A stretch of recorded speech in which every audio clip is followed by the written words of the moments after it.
All right, the Astros are in first place. Can y'all believe it? The Astros are in first place, the first time since beginning of April, and Astros fans are celebrating everywhere. Does that mean it's playoff time? No, we still got a long way to go. We still got 100 games or so to go, but this is a big step in the right direction. For one day at least, we can say the Astros are in first place, and we will talk about this and more on today's Locked On Astros podcast. Stick around.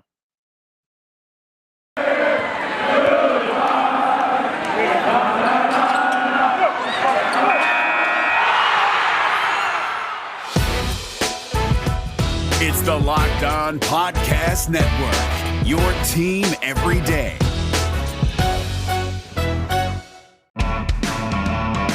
Hello and welcome to Locked On Astros, your daily Astros podcast. Here are your hosts, Eric the Man Heisman and Brett H-Town Wheelhouse Chansey.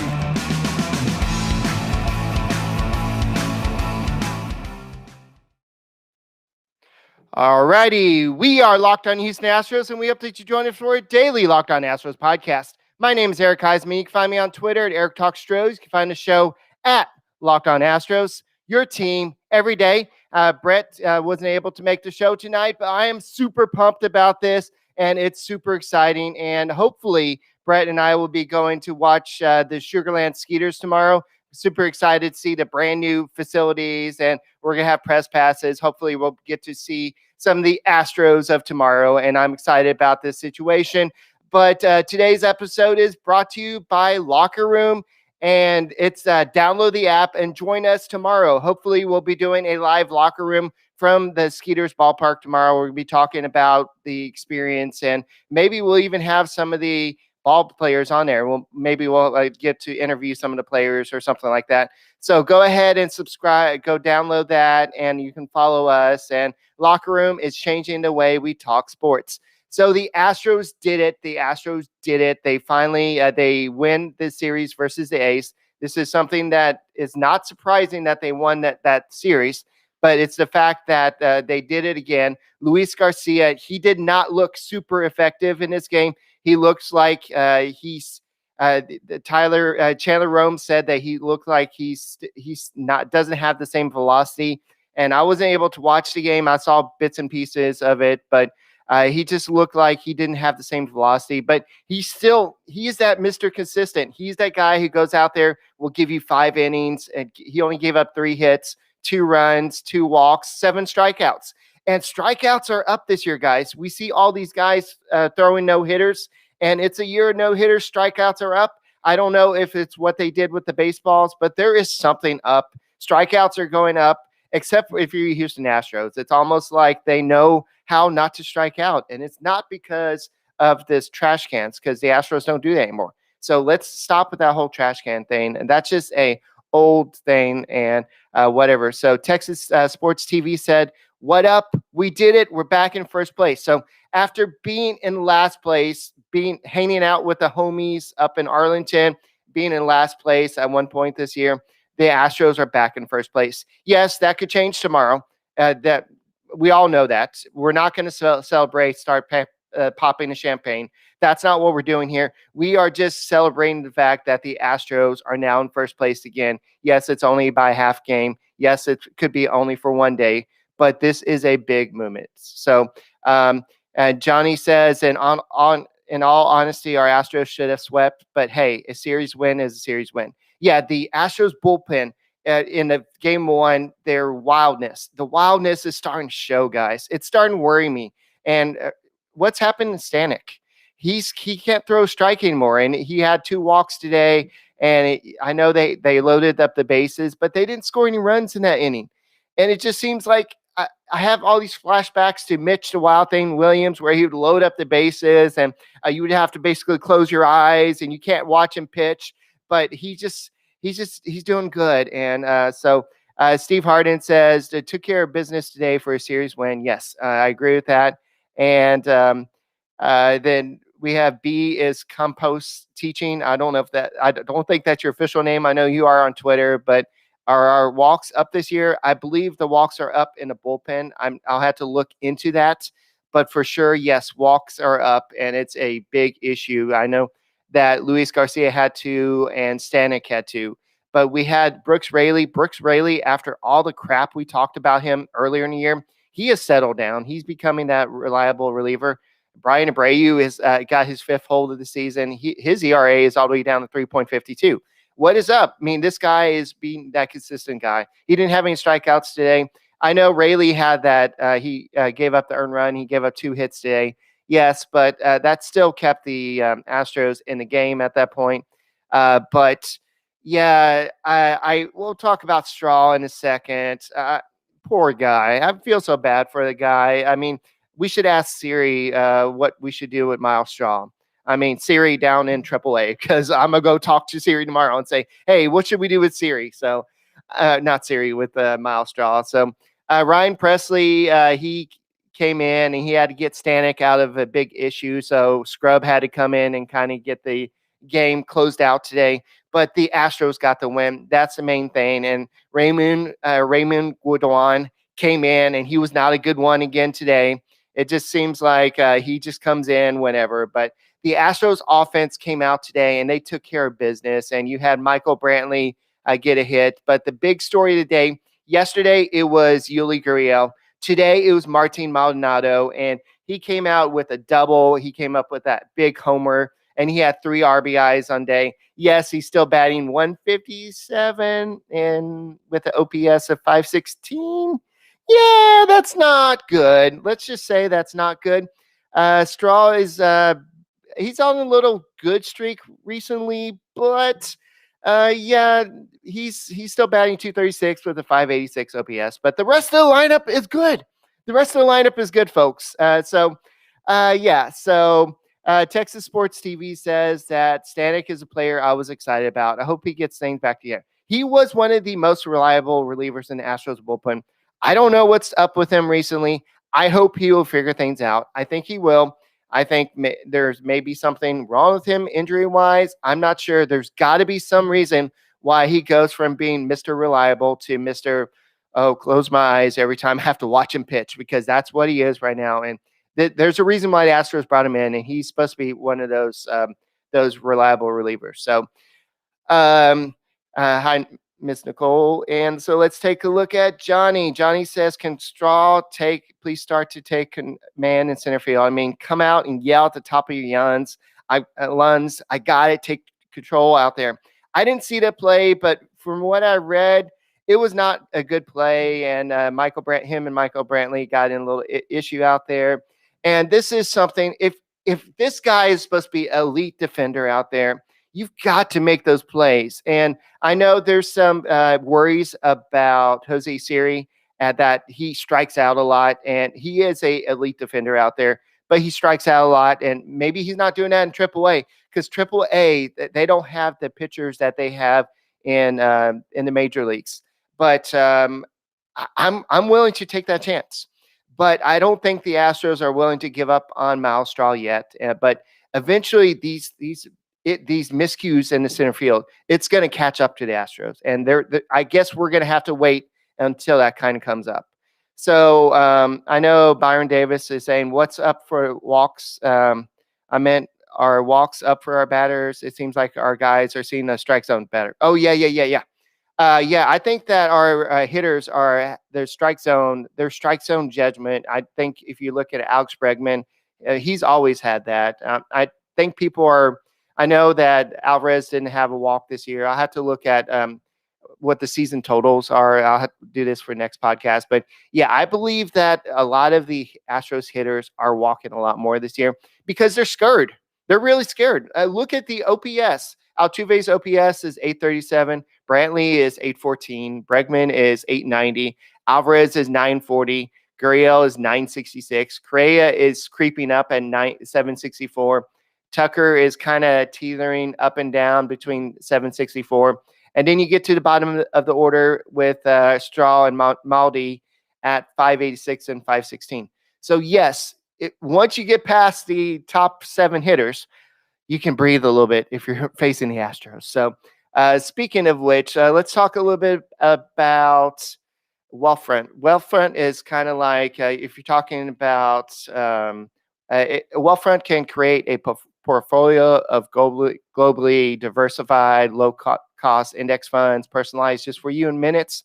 No manual trades, no picking stocks, no watching the stock market every day. They automatically handle all the investing based on the preferences you control. So Wealthfront can even help you lower the taxes you pay for everything you invest. For the average client, their tax loss harvesting can more than cover the low annual 0.25 advisory fee. Best of all, it's automatic. Wealthfront is trusted with over $20 billion of assets, and you can get your first 5,000 managed for free by going to wealthfront.com/lockedonmlb. To get your first 5,000 managed for free for life, go to wealthfront.com/lockedonmlb.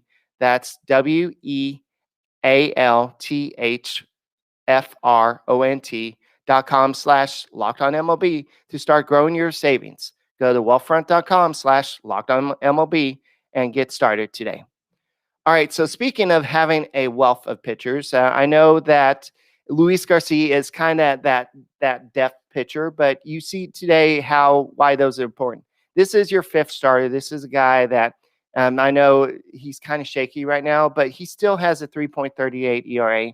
And this team is the only weakness, I would say, for the Astros right now is the Astros bullpen.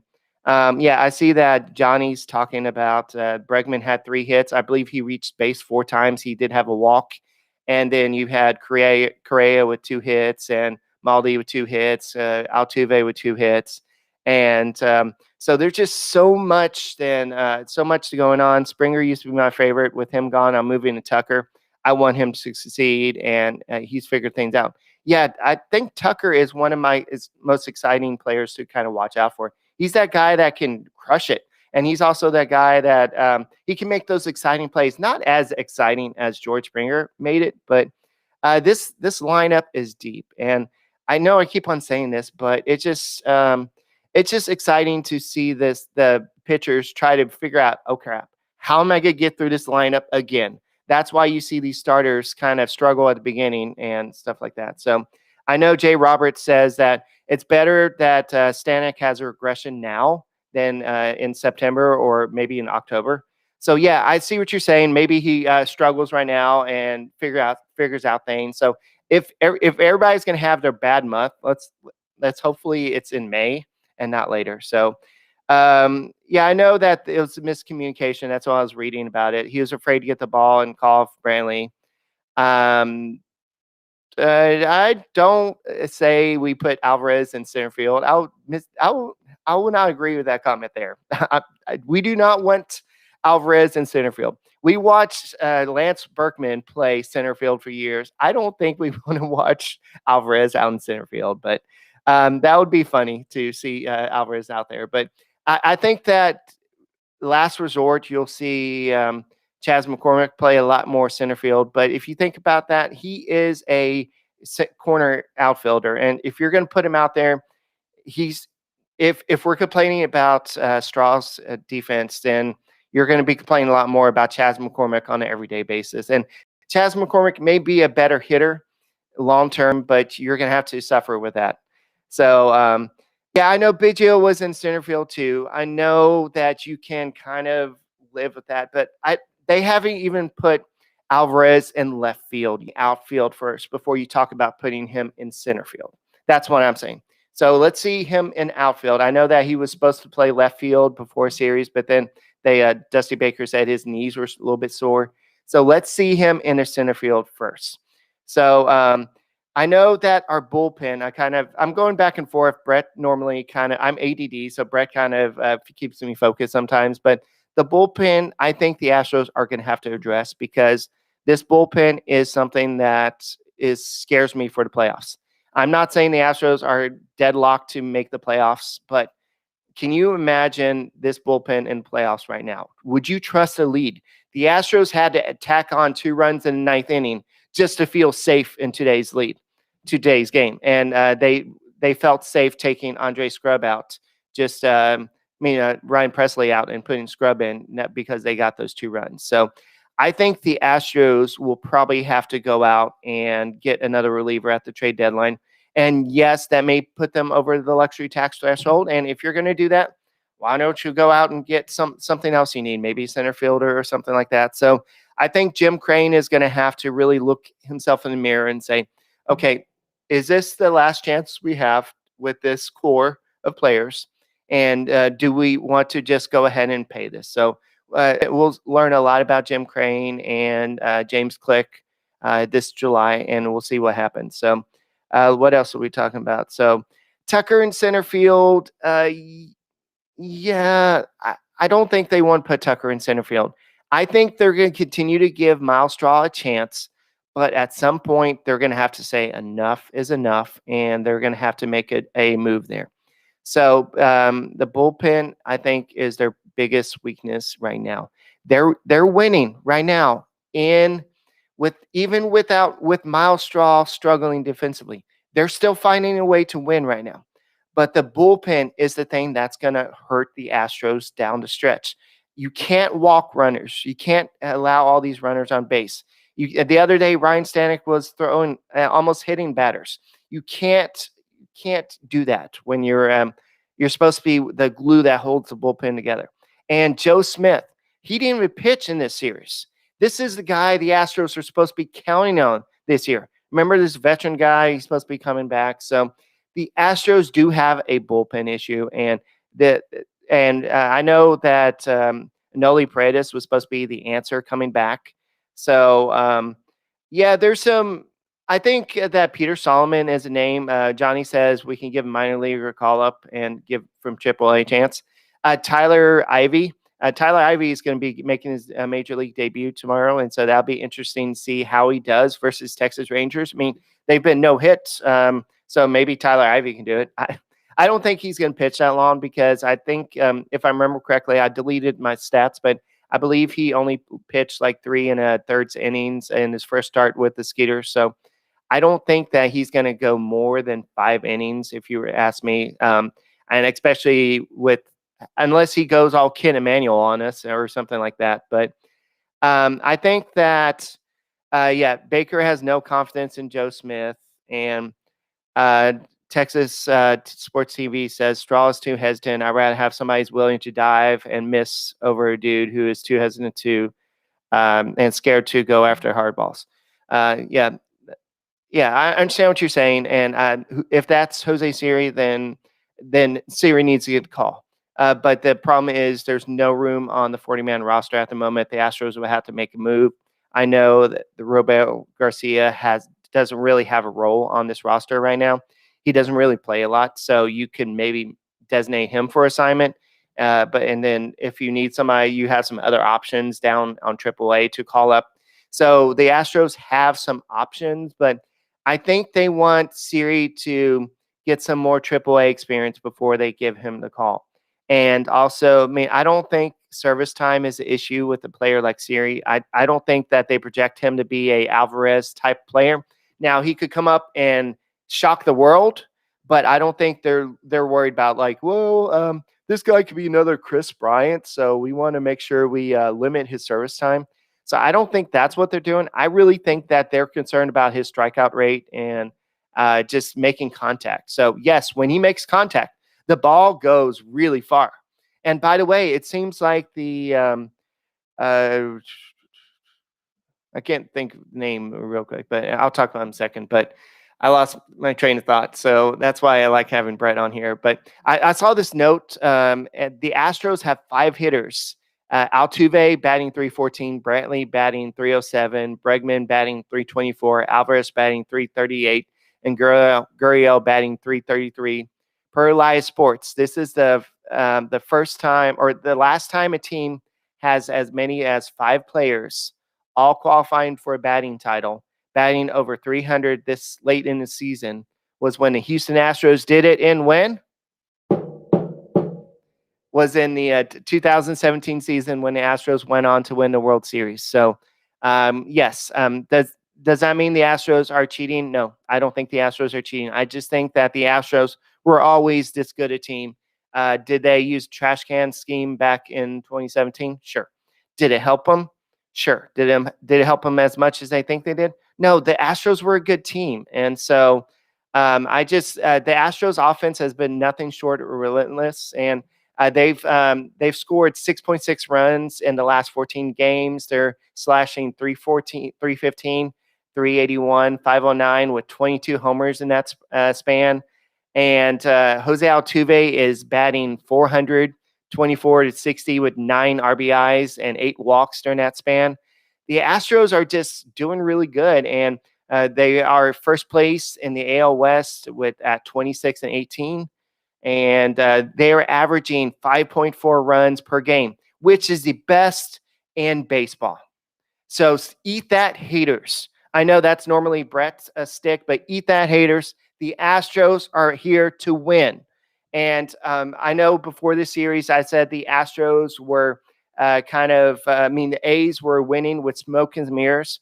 The A's won the first game because of the Astros bullpen. Let's just get it out there. That's why they won that first game. The Astros are winning just because they have better team. So, yes, we do have some news on Blake Taylor. He is looking good, and also Urquidy threw a bullpen. And so he threw a Jose Urquidy threw a 25-pitch bullpen at Oakland. And so as long as he did a thumbs up. And so as long as he's not sore tomorrow, he should go ahead and maybe be cleared for a rehab assignment. And then maybe he can, after that rehab start, maybe he can come back to I only see him needing one rehab start. So maybe he can come back pretty soon. Remember that he was backdated to May 12th.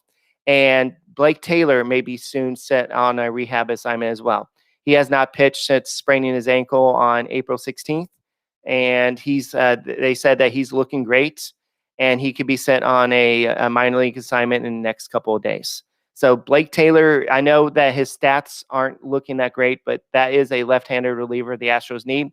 And just imagine with Brooks Raley looking a lot better, Kent Emanuel looking dominating, the Astros could have a lot of bullpen options. So, but Stanek is the big kind of issue the Astros are having right now. And what Steve says in Dusty's mind, he's got a 3-man bullpen, Raley, Abreu, and Stanek. Yeah. And Stanek may be losing that a little bit as well. Kind of monitor that situation. Maybe it's just a funk. And so we'll have to see. And who knows once all these guys come back. Once Odorizzi comes back and Framber Valdez, does Garcia go back into the bullpen? Does Christian Javier go back to the bullpen? So we don't know who's going to be what. So, but if the Astros continue to keep on scoring like this, like I said, beginning of the year, I don't think the Astros can maintain this level of offense all year, but enjoy the ride while they can. But looking at how deep this lineup is, they may be able to keep this up for a while. Now they just got to stay healthy. And so let's see. Yeah, Stanek was doing great, World Traveler said, but he just hit a wall.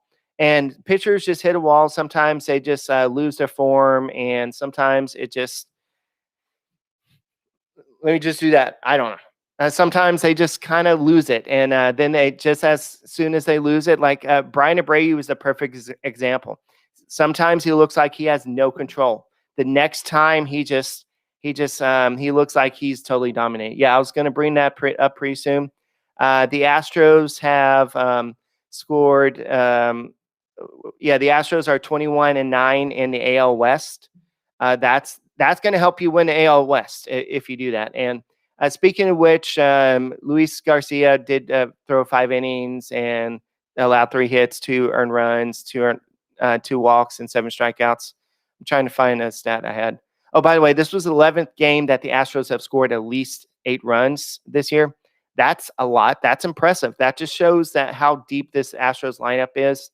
And the Astros still have 100 games left, more than 100 games left. So let's not get too excited about this first place. But it's an accomplishment. The fact that they've come from last place with the Texas Rangers, now they're back to first. So if you're not first, you're last. All right. So Jim Crane, I know that Sugarland Skeeters had their opening day, and I know Jim Crane said that they have already purchased a majority of the team. They're looking to purchase the whole team at some point, and he's thrilled to see that the renovated Constellation Field looks like a major league ballpark. They wanted to make it look like what the players would see when they come up to the big league ballpark. So that's something that's good to see. So, Marco, what's up? And all right, Texas Sports TV, thank you. So, anyway, so full capacity. So, question about full capacity next week. How likely do you think that we see 40,000 against the Dodgers? I believe that it's very likely we're going to see full capacity against. I think everybody's going to want to go out there, and everybody's been waiting for this. Last year, when the Dodgers came to town, no Astros fans could go to the ballpark. So the Astros fans want to go there and boo the fake champions of 2021. I mean, I'm not really calling them fake champions, but I mean, I guess they are to a certain extent. But so I know tomorrow's matchup is going to be Tyler Ivey versus Kyle Gibson. Of course, this is Tyler Ivey's debut, and he grew up a Rangers fan. So this is going to be a special moment for him to pitch for the interstate rival, I guess. I don't know if when he was a fan, they were really rivals back then. But he is the Astros' 9th ranked prospect. He has a 3.19 ERA in 52 minor league games. He has a weird delivery. I'm excited to kind of see it.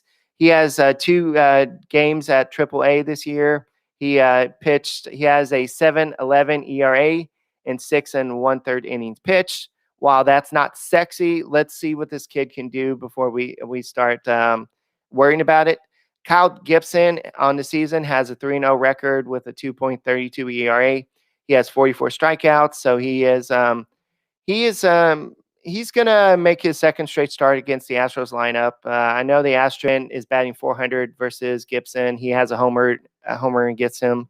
I know Gurriel, who's been red hot recently, he's batting 143, but he does have a homer and it gets him. Michael Brantley has a homer against him. So this would be an interesting matchup. I know that the Rangers, I'm not sure if they won or lost today, but they're coming off that Corey Kluber. Remember, they traded Corey Kluber or let him go to free agency or whatever happened. I don't pay attention to Rangers much, but he came back and just no-hit them. And I believe it was the Corey Kluber bobblehead night. And so can you imagine everybody had these Corey Kluber bobbleheads and then they get no-hit. So that had to be a classic moment. So, but what do y'all think about Jay Roberts' question? Do you think that do you think it'll be full capacity? Go and put it in chat and I'll go and see what the answer is. But I really think that it's going to be full capacity. I think people are going to want to get out there and kind of give the Dodgers fans or the Dodgers crap back for all the crap that they've definitely gotten. I think Marco said definitely there's going to be a lot of people there. So, so the Astros outscored the AL West by 76 runs in the 30 games played. Yep, definitely. Rachel says that Gurriel is my guy. Okay. I think a lot of people would say Gurriel is their guy, but if you want to take claim, that's fine. So yeah, but the Astros still, if you look at standings, and I keep on bringing this up, but there's smoke and mirrors. And if you look at the A's, they have a negative 18 run differential. There's nothing about the A's that's special. Their bullpen, their ERA is not great. Their run differential is negative 18. Their lineup is not great. Their batting average is not great. The one thing they do great is they lead the Astros in home runs. But they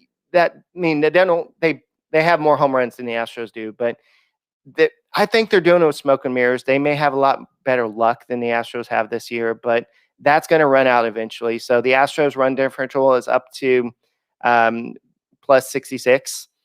Which is not a great number. I would like to add to that, so get off that number, but that doesn't matter. The Astros are in first place where they should be. They are 15-9 at home, 11-9 on the road. They've scored 237 runs, which quick scan is the most in baseball. So the Astros are getting it done. And can they maintain this? Why not? Now, just imagine how good this team can be once Carlos Correa really starts hitting. Now, if they get a center fielder that can really hit, just imagine. And Martin Maldonado, he was one of the Astros' best hitters last year. What if he starts hitting like he did today? This would be a really good situation. And Geraldo says, "Hey, hope that very." He says hi from Monterrey, Mexico. Big Astros fan. So how you doing from Monterrey, Mexico, or I guess from Webster, Texas here. But anyway, so I don't know. Good question. I don't know who's being demoted for Ivy yet. I haven't seen that yet. I think that they'll probably make that at the last moment. I know everybody's going to be like, oh, I hope it's Joe Smith or Brooks Raley. It's not going to be. It's going to be somebody else. But I actually forgot to do a live read, but that's fine. I'll just do it later. But guys, thank you for joining. And I think the Astros are going to take care of business versus the Rangers. Do I think it's going to be another sweep? Hopefully, but we'll see. But that's all we got for tonight's Locked On Astros podcast. We'll see you next week. And hopefully it'll just be as awesome. We'll be talking about the Rangers taking care of business. And we'll have a special podcast tomorrow on Locker Room talking about Tyler Ivey's start and our experience with the Sugarland Skeeters.